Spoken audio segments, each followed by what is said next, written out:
급기 문서 아닌가요? 예, 급비지만 뭐 이제 우리 태화 빌딩은 다 까야 되니까. 이게 다 뭐예요? 지주분들이 저를 처음 만나고 가고 나서 스케치한 내용대로 이 설계로 반영된 교감도 그 도면들 이렇게. 거기에 6층짜리 건물 지어진다 했잖아요. 네, 맞아요. 그게 이거네요. 네, 맞아요.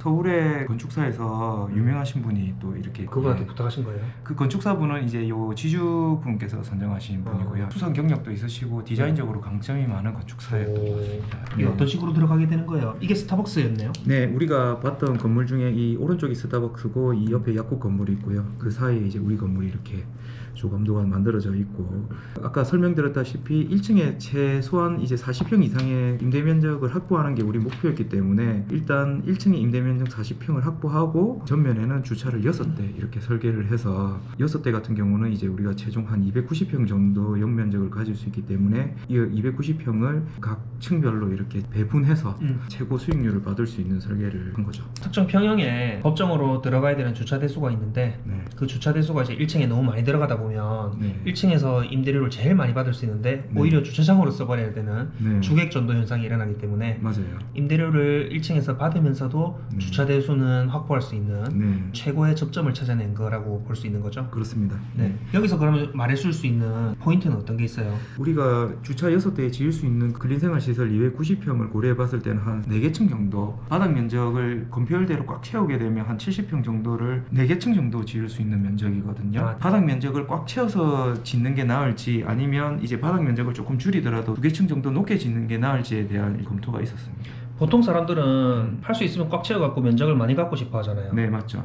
근데 왜 이걸 고민해야 돼요? 이 해운대 구남로 상권의 특성은 대부분의 업종이 카페나 펍, 술집, 음식점 이런 것들이기 때문에 여기서 대부분의 이제 임대 평수가 한 30평에서 50평일 때 임대료가 가장 적절하게 잘 나왔다는 이제 제 나름대로의 이제 데이터가 있었던 거죠. 아, 해운대 구남로가 네. 20, 30대 젊은 층들이 많이 오기 때문인가요? 예, 젊은 층들이 많이 오고 대형 운동시설이라든지 어떤 뭐 스크린 골프라든지 뭐 메디컬이라든지 이런 바닥 면적이 큰 업종이 필요한 게 아니라 바닥 면적이 적당하게 한 30평에서 50평 정도 돼도 충분히 업장을 운영할 수 있는 그런 상권이기 때문에 우리가 예를 들어서 50평을 해서 월세를 갖다가 500만 원 받을 수 있는데 70평을 만들었다고 해서 700만 원을 받을 수 있는 상권이 아니거든요. 아, 평당가가 더 낮아진단 말씀이에요? 그렇죠. 예, 그래서 뭐 70평을 했을 때는 700만 원이 아니라 한 550, 600 정도밖에 못 받는 그런 상권이기 때문에 단위 면적당 임대료를 제일 많이 받을 수 있는 평형을 선택을 해서 위로 올려서 한 2개 층 정도를 더 확보했다고 보시면 돼요. 해운대 구남로 상권 특성상 대형 업장이 그렇게 필요가 없다 보니까 오히려 카페나 바 30평대에서 50평대로 맞출 수 있는 걸로 타겟팅해서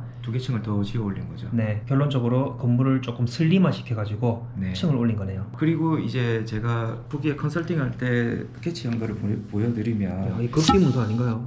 예, 급비지만 뭐 이제 우리 태화 빌딩은 다 까야 되니까 굉장히 제 나름대로 예민하긴 한데요. 지금 1층을 이렇게 면적을 확보한 다음에 주차가 5대일 경우, 4대일 경우, 2대일 경우, 주차 5대인데 게스트하우스로 직영할 경우 최대 연면적을 뽑는 10층 이상의 설계 이렇게 5가지 케이스를 제가 컨설팅을 했고 그에 따르는 대략적인 공사비와 그에 대한 이제 수익률을 이렇게 브리핑 해줬던 자료입니다. 야, 대형 업장을 할 경우 층수를 높였을 경우 네. 소형 업장으로 층수를 더 높였을 때 낮았을 때 네. 모든 케이스를 네. 시뮬레이션 하셨네요. 네, 그리고 이제 또 연면적이 낮을 경우에는 수익률이 조금 낮을 수 있으니 수익률을 조금 높이는 측면에서 게스트하우스로 직영하는 그 컨셉까지 저희가 총 5개 케이스로 이렇게 말씀을 드렸죠. 결론적으로 채택된 케이스가 어떤 거예요? 최종적으로 이제 우리가 선택한 거는 주차 6대로 해서 연면적 한 290평 정도 짓는 컨셉으로 결정을 했습니다. 그게 이 조감도에 나온 거네요. 그렇죠. 여기 이제 임대를 맞춰주는 것까지 소행님의 역할인가요? 네, 그렇죠.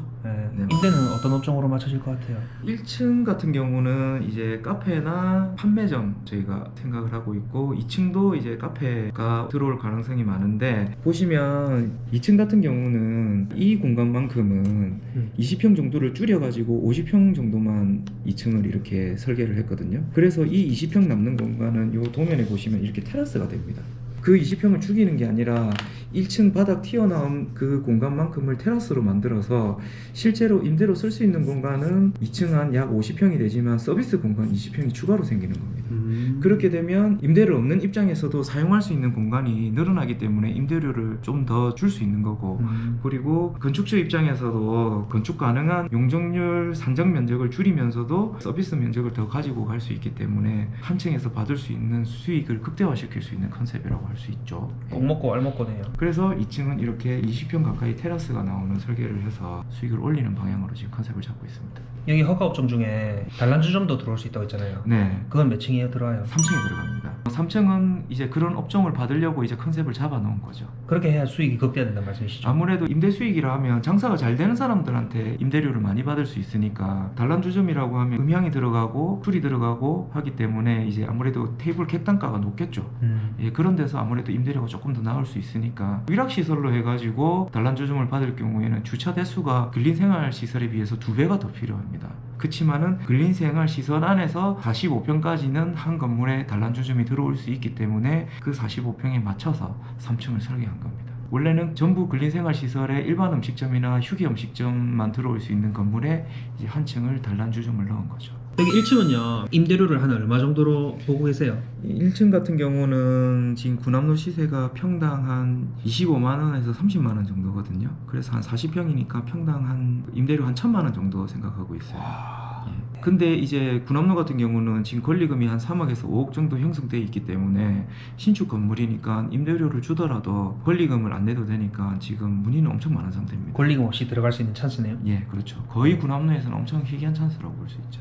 아, 희귀할 정도로? 예. 그러면 월세 1000만 원을 감내할 수 있는 네. 그런 업종이, 지금 카페가 들어온다고 했는데 카페가 들어와서 월세 1000만 원을 낼 수 있어요? 네, 그럼요. 임차인 같은 경우는 법인의 안테나 성격 매장이 강합니다. 그러니까 수익이 많이 나지 않더라도 어쨌든 입시적으로 아주 A급 상권에 내가 이 브랜드를 런칭하겠소라는 요구가 있는 거죠. 아, 광고 효과도 노리는 거네요? 네, 맞아요. 네, 그게 뭔지는 공개 불가하다고 하셨죠? 지금은 안 됩니다, 제가. 꼭대기 층에는 루프탑처럼 저렇게 돼 있네요? 네, 맞아요. 이건 왜 이렇게 된 거예요? 용적률을 최대한 찾아먹는 설계를 하다 보니까 이제 남은 면적이 한 20평이 안 되는 거예요. 20평 정도를 그 위에 루프탑 면적으로 가지고 나머지는 이제 데크를 이렇게 만들어서 여기는 제가 생각할 때 파티룸 같은 거, 네. 그런 것들을 넣으면 어떨까 생각합니다. 그래서 이 실내 공간에서 파티를 하고 또 밖으로 나와서는 바비큐 파티라든지 또 간이 수영장 같은 거를 놓고 해서 층 전체를 이제 파티 공간으로 쓸 수가 있는 거죠. 그리고 야외와 실내가 공존하는 공간이 되는 거죠.